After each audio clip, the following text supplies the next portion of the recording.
Transform your hair with hair growth products by 12 tribes on Earth. Experience natural, powerful ingredients that promote thicker, longer, and healthier hair. Say goodbye to thinning and hello to confidence. Hair growth oil, shampoo, spray, and butter by 12 tribes on Earth because your hair deserves the best. Just look for the links in the comments section. Many of you may remember some of my videos I did on Evanston, Indiana, where they called themselves coming out with reparations for their black residents, and it turned out to be a housing voucher. Yeah. So, anyway, they are now being sued by a conservative activist group over reparations. It's amazing how they're cropping up, right? Did you see them crop up when the Indians got their reparations or any money that goes over to Israel? Did these groups crop up then? No, it's just too obvious right here, you know? But let's get into it. We know why they're cropping up. Anything for black people, now they got to show up. So here we go, y'all.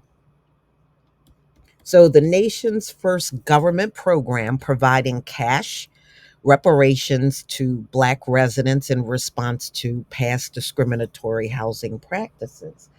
Now, when they first started out in Evanston, it was just a voucher. And I think only like a handful of people qualified. It was a very small amount. And people there started complaining because it was obvious it was not reparations. So, Evanston, Illinois, a suburb of Chicago, alleges the program required the applicants state whether they or their ancestors identify as Black or African American violates the Equal Protection Clause of the 14th Amendment to the Constitution. You know, y'all use that Constitution when it's convenient. But I notice when it becomes an inconvenience, y'all will ignore the Constitution. That's why it's almost laughable when you try to bring these things up. You don't even follow that mess and you know it. So, a push for reparations gained momentum following the national uprising in the aftermath of George Floyd in 2020. Measures aim to exploring ways to address the racial wealth gap, discriminatory practices that contributed to it, and have been discussed in cities like San Francisco and St. Paul, Minnesota, and on the state level in California. Evanston's reparations program was established in 2019 with the intention of redressing the pattern of housing discrimination and segregation that took place in the city from 1919 to 1969. Black residents who lived in the city during that time, as well as their children, grandchildren, and great grandchildren, can apply for $25,000 in housing assistance. And a lot of people got mad that they were calling that reparations. So, anyway, the program was amended last year to provide an option of a direct cash payment.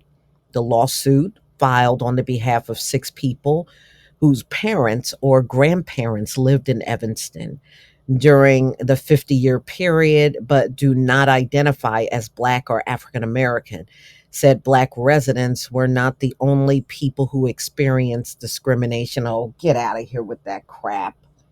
Get out of here with that crap. So, anyway, in effect, Evanston is using race as a proxy for having experienced discrimination during this time period, the suit said. The city of Evanston does not comment on specifics of pending litigation. So that's what they're saying. So they said, reparations program the use of race is unconstitutional and issued an injunction to prevent the continued use of race as a requirement. It also wants the case to be certified. This is the group, the conservative group that's suing.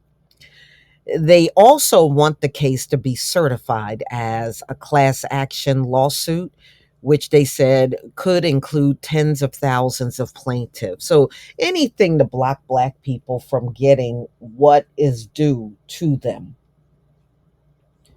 So I guess now they got these little groups. Yeah, we see you. This scheme unconstitutionally discriminates against anyone who does not identify as Black or African American. Well, didn't y'all have criterias like that for Native Americans? You had to identify as a Native American in this land before you got any reparations? But you expect that to be different in our case, huh? Interesting. Interesting to see how selective you are, conservative group. So, anyway, it also wants the case to be certified as a class action, which I read already. All right. So, Judicial Watch President Tom Fitton said in a statement this class action civil rights lawsuit will be historic defense of our colorblind constitution. There is nothing colorblind about any of your laws and your constitution, especially that. You mean the same document that says we're 3/5 of a human? That constitution? Please. The fact that this person calls it a colorblind constitution, he should be sued just for saying that. The city pledged $20 million for the reparations program. A report filed last month with the city's reparations committee said Evanston expects to pay out about $5 million in cash payments and housing assistance by the end of this year, with more applicants still being evaluated. The city calendar shows the next scheduled committee meeting is set to take place Thursday, and it was canceled. So there you go. You got a conservative group that is now trying to block the Black people of Evanston, Illinois, from getting reparations. But I bet you when anyone else got reparations, this group was nowhere to be found. Y'all gonna have to tell me what you think about this one. Please leave your comment and subscribe. Don't forget to hit on the notification bell, and I'll see you on the next video. Peace, family.